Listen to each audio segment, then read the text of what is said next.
Hey guys, and welcome back to another video and another episode of 5 things that we learned after City's sensational 6-0 victory against Burnley yesterday in the FA Cup. A 7-0 and a 6-0. We really are eating pretty good as Manchester City fans right now. There was loads of talking points. Do you know what? I'm not going to talk about Haaland that much in this video either. Look, I am going to mention Haaland, of course I am, but I feel like there are plenty more things to cover than Erling Haaland in this game. We just know what he's like, man. He's just an absolute freak. And I will be talking directly about a few players as well that maybe you think it will be. I'm talking broadly about the bigger picture, I think, a lot in this video. But it was wonderful. It is brilliant, and I absolutely loved it. And I feel like City at the moment is so much more fun to watch than they have been in an awful long time, and it was just immense. But I am going to start initially with this guy alongside me, as you can see. Alvarez, the Aguero regen. Now, of course, when you've got the likes of Erling Haaland scoring an absolute ton of goals, 42 goals, by the way, in 37, 46 games, whatever it is. Either way, he's absolutely killing it. A guy this good could probably go under the radar, but Alvarez is showing just so much potential. Now, I was saying yesterday during my watch along how I feel like if Alvarez is to make it in Manchester City, he's probably going to have to learn how to play a slightly different role, because Alvarez is always going to be behind Erling Haaland as the striker. That's not necessarily a criticism of Alvarez's game. Alvarez is brilliant, but Erling Haaland is just, he isn't normal. He's an absolute freak of nature. He does things that aren't possible in many people's eyes. He scores goals at a level I didn't know really was possible in the Premier League or England, full stop. He's that level. Alvarez is also fucking brilliant. But that's the thing. But I've been saying for a long time that if he's got to get in this team, he's going to have to learn to play another position. And yesterday we saw signs of that potentially. Like, as good as he is, that Aguero kind of skill. I mean, that second goal in particular was just an Aguero regen. He's going to have to be a little bit deeper than that. That's the thing about his game. But honestly, the talent that this guy has got... Like, if Haaland doesn't one day want to leave Manchester City, I feel comfortable knowing that this guy could score 30 goals a season. He really is that level good. A phenomenal player. Which brings me to my second point, really. Like, Haaland and Alvarez just works together. It does just work. There are some rough edges there, but there's an innate understanding about these two that really excites me. It's a bit like Aguero and 𝙏𝙬𝙚𝙧𝙖𝙬 There's something about their game together that just blends and just meshes. And I do want to see more of these two on the pitch. It's difficult, admittedly, because you've got to get them on when you've got Gundogan, Bernardo, De Bruyne, Mahrez, Grealish, Foden. It's so hard to do. But you can't deny that when they're together on the pitch, there's a real instinctive chemistry to their game. It really, genuinely does just work. And that second goal in particular, was it the first goal? Anyway, Haaland's one where he had the one-on-one was just so sumptuous. It's so brilliant. The little knockdown back to Alvarez. And Alvarez then, of course, played a beautiful through ball to Erling Haaland. This is what he's got to his game, Alvarez. And, of course, he took the chance really well. And in general, they just create so much chaos together. I think Alvarez is so intelligent and so instinctive, like Haaland, that he knows exactly where to be to pick up the scraps that the big man creates. Like, Alvarez, an instinctively brilliant finish in his own right, but also a great sense of space kind of player. He sniffs out danger and gets in those positions so well. And I think largely we could see a future where we work these two together. Like, as much as an Aguero regen he is, he also knows how to play a little bit deeper. So that, to me, is what makes it exciting. I want to see him on the pitch. And Guardiola said they just seem to get goals when they're together. Maybe a little bit rougher, a little bit more rough and ready. But they're just too electric going forward that it's hard to ignore them. The third thing I want to talk about is that the system is settled. Guess what? Pep was right. Pep really does know more than a few people on football Twitter. Who would have thunk it, eh? I mean, even I sort of criticised the system in the past. I say even I, as if I don't know more. I guess when I say even I mean, like, I'm a very critical Guardiola defender. Like, I really defend him an awful lot. So even I, as a Guardiola defender, have sometimes wondered if the system has been a little bit too narrow. But I guess I was wrong, because Guardiola does know what he's doing. Like, he does. Like, he's got it right time and time again. And right now, the system seems to work. It's taken a little bit of time, but when you look at the integration from around January onwards to what it is now, it just seems to suit Manchester City. Like, whoever plays there, be it Sergio Gomez or Rico Lewis or Kyle Walker or Bernardo Silva as that tucked-in midfielder, they sort of know what to do, which is really exciting. They do know what to do, and you can tell that system sort of suits the centre-backs. It suits the wide players are getting more out of the system. He's a real threat, of course, and we're starting to be a little bit more direct for Erling Haaland. it's settled and it seems to work. And once again, Guardiola has found a solution with a bunch of players that lacked maybe one or two attributes. Guardiola knows what he's doing, man. He just does. He looked at the squad and decided he doesn't have all this, so he's going to be defensive in certain areas and a bit more solid in others. And it just absolutely works. And that's classic Guardiola for you. It always takes a little bit of time to get a system to fully mesh. But right now, yeah, it absolutely is the right call for Manchester City. We've got so many who are getting so used to their central roles as the inverted fullbacks. We're getting so used to seeing the centre-backs go out wide, but actually offer something like Ake or Laporte or Stones or whatever. I really like it, man. And fair play. There's a defensive solidity, and we started finding goals to our game as well. We've scored so many. I think it's 23 in our last 6 wins or something like that, which is just under 4 goals a game. It's quite ridiculous, but that shouldn't come as a surprise because this is what Guardiola has a way to do. He really does, man.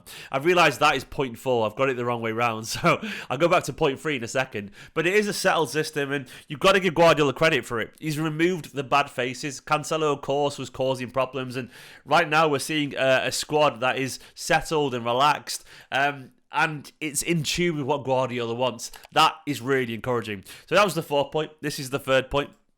The 3rd point is that City had their joy back again. When you've got players like these two here, and Kevin De Bruyne, Grealish, Mahrez, or whatever, I swear they are having more fun because they're flamboyant, goal-scoring players when the football is fun. I know that sounds really basic, but it felt like a few months ago, it was pragmatic, it was joyless and robotic.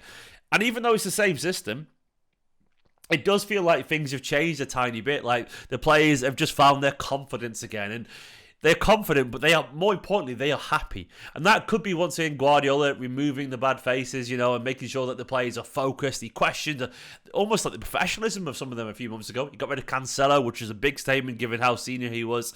And he's playing the ones that are happy. And that, to me, has been really crucial. Like, when you look at City's football now, there's expression to it. There's a creativity to it. You've got Phil Foden doing tricks. You've got flicks and all that kind of stuff. You've got the odd drag back here from Alvarez, and Kevin De Bruyne is just pinging him in for 25 yards as he always does. It's just really fun to watch. And you can see the smiles on the faces as Haaland runs off to celebrate with Foden, or Grealish or Mahrez trying tricks again. And that didn't feel like City of 3 months ago. And I think a happy Manchester City is a very, very, very productive Manchester City, because happy footballers, when you've got the quality that we've got, they are dangerous, man, because they're more willing to work hard, they're more willing to try creative things, and they express themselves better. So right now, City have their joy back, and it's a genuine honour to witness. I keep glancing that way because Sheffield United Blackburn's on my TV, and I want to see how McAtee and Doyle are getting on, by the way. And McAtee, 87 minutes gone on, and McAtee's just drawn forward. Probably should have shot, if I'm being honest, James.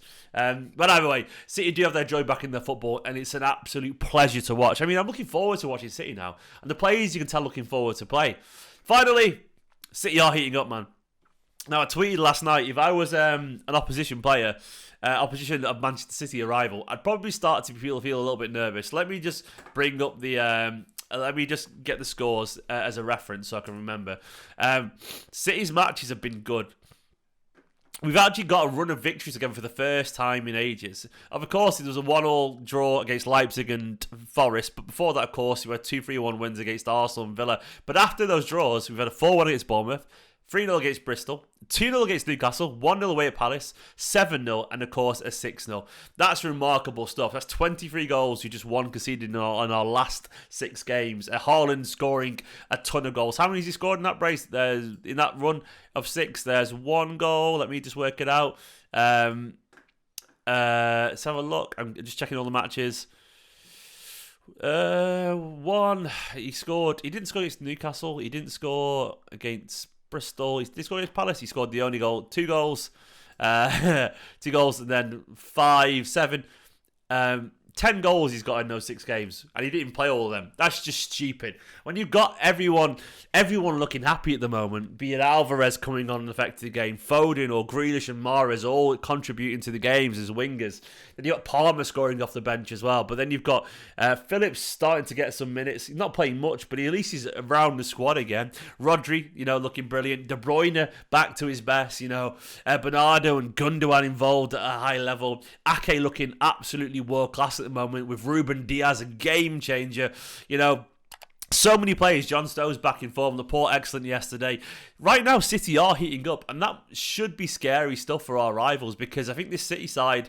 Look, Liverpool's a big game. That's the one for me. If we get through that, you said the Etihad at 12:30 on a Saturday, the 1st of April. If you get through that, I'll be very, very excited, because at that point, I'll be like, we can do this, man. We can do this. We can actually chase down Arsenal.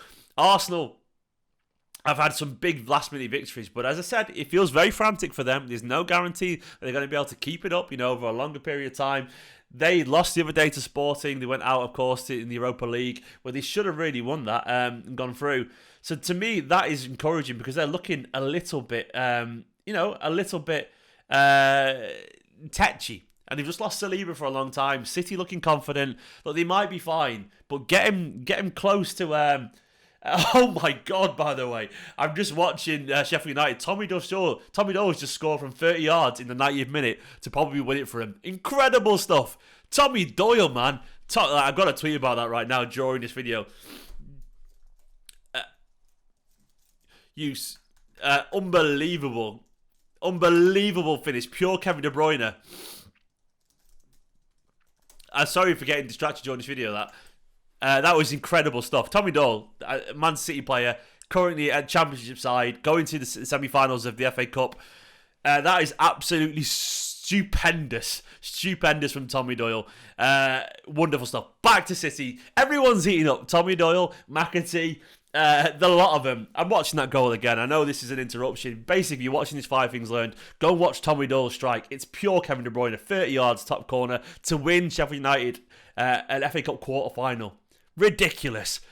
Absolutely brilliant. What a fucking strike. Anyway, City are brilliant, and we are looking good. FA Cup semi-finals, Champions League quarter-finals, Premier League title race. It's getting exciting. Now, it's obviously loads more to do, but right now I am excited, and that's just got me going, man. What an absolute worldie.